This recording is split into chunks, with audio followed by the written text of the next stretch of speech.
দ্বাদশে কেতু, ধর্মীয় প্রতিষ্ঠান ভ্রমণ, আধ্যাত্মিক দিকে নিজের মনটা কিন্তু বেশি পরিমাণে আগাবে, যেটা খুব ভালো। 2024 সালে আপনাকে মারাত্মক কাজ দেবে, আধ্যাত্মিকতার দিকে আপনাকে প্রচুর ঝোঁকাবে।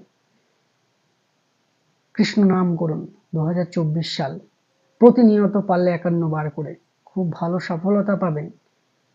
দেব ভ্রমণ করুন, দেবস্থানে যান, সেখানে গিয়ে 10 মিনিট বসুন, খুব ভালো সফলতা পাবেন।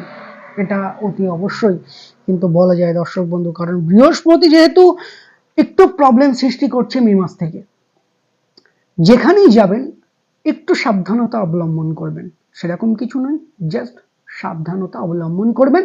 কারণ সপ্তম থেকে বৃহস্পতি অষ্টমে যাচ্ছে, অর্থাৎ অষ্টমস্ত বৃহস্পতি কিছুটা হলেও প্রবলেম, কোথাও গেলে কিছুটা সমস্যা হওয়ার সম্ভাবনা থাকছে। যে কোনো জায়গায় যান না কেন একটু খেয়ালে চলবেন, এটাই হচ্ছে বিষয়।